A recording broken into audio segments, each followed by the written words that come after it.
So we're going to dive right in with our first query, and we're just simply going to say predict churn, and we're going to hit enter on Pecan. And now what we'll see on the left-hand side is Pecan's predictive agent here, helping us guide through this business question, which is predict churn, and actually turning it into a predictive question that we can actually train our model from. So here we can see the agent is actually looking at our data, and we can flick across to this and we can see our two connected data sets here.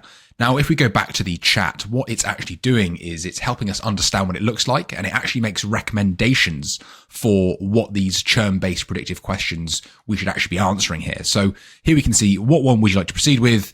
Let's go for post-purchase activity churn. Instead of you having to formulate this complex query in your mind, the agent simply provides you with options to choose from and helps you sift through your data set in real time. And here it's saying, based on the data, this is the classification model that we can build. So we're just going to go ahead and click on yes, please proceed. Now the agent here is actually building out a plan on how to go ahead and build out the training sets. And what I love about this is you don't get lost in the source, right? You don't get lost in the code. It simply highlights it for you in plain English. So we can see the raw columns that are being used to build this model, but we've also got the derived features as well. So this essentially looks for combinations of columns that actually drive even more understanding of the churn behavior. So this just gives us loads more insight into actually what's going on. So it pulls out the derived features here on the left-hand side, and it even shows excluded columns as well. So this means that it actually won't include things that would hurt the model and that may even result in things like overfitting. So this is essentially where the model would perform well on the training data, but actually poorly on new data. So we want to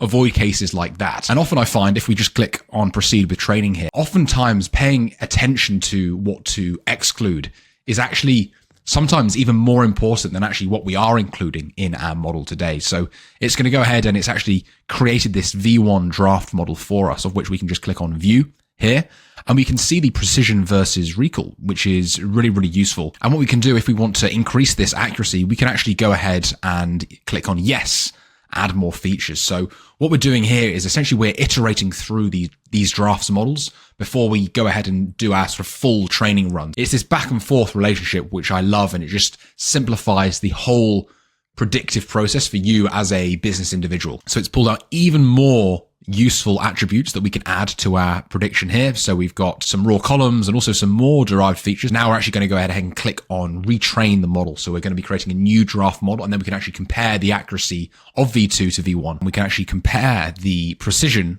versus the recall. So we can actually see that the V2 model is even more precise, which is exactly what we're after here. Now that I'm happy, so we've seen this increase in precision, I can just go ahead and click on no more features needed. And here we have a working draft churn prediction model. So it predicts one day after purchase whether a user will not purchase again within the next 30 days. So what we can do here is actually go ahead and click on yes, prepare the report. And now before we go ahead and train our full model, we're just going to go ahead and click on validate here. Great, so that's looking terrific. Now what we can do is we can click on the drop down here, and we can actually go ahead and train a fully fledged production model. So this is full training, optimized for deployment. We're going to go ahead and click on train production. And now this will take us over to our train and evaluate tab. We've already nailed our data set, which is fantastic. Now we're in training mode. I'm going to go for production quality because I want it to be really top tier. And here, all that's left to do is to just go ahead and click on train model. So let's give it a few hours and see what it says. We can see that the model has completed training. So if we go down to the right-hand side here, we can see that it's actually 1.4x better than the baseline. So this means it's actually 1.4 times better than random guessing at actually identifying which customers will do something. So in this case, it's, predicting one day after a customer's order, whether they will actually reorder after their first purchase. So what this means essentially in plain terms is that, look, if you just guessed which customers would come back, you'd be right about 42% of the time, which is the baseline here. But with this predictive model, right, it's 56.8% of the time you're right. So this means this is actually a 35% improvement. And, why does this matter? Well, actually, practically, if you're imagining to decide which customers to send, say, retention emails to or a discount code to, without this model, you nearly 6 out of 10 times of those efforts would actually be wasted on people who would be, never coming back anyway. But with this model, you're actually targeting far more accurately so that marketing spend goes even further. Now, this gets really special when we head over to something called the Act tab. Now, if we click on the Act tab, what we can see is essentially business analytics based off of actually here, future predictions, especially if I go ahead and click on add new chart here. I can add anything from how does churn probability vary by different marketing channels over time, which we can just go ahead and click on add. We can scroll down to that and see that populate down here at the bottom. Great. So we can see this trend over time. So the churn probability varying by different attributions, and we can see all of the different acquisition channels here, which is really, really great. But I want to go one layer deeper. So I'm going to ask the following. I'm going to say, how likely is each user to churn? Because essentially what I want to get is a list of the highest probability users who are most likely to churn. We can see exactly what the churn probability is for our top 100 users here. So this one is all the way up at 89%, which is super, super high.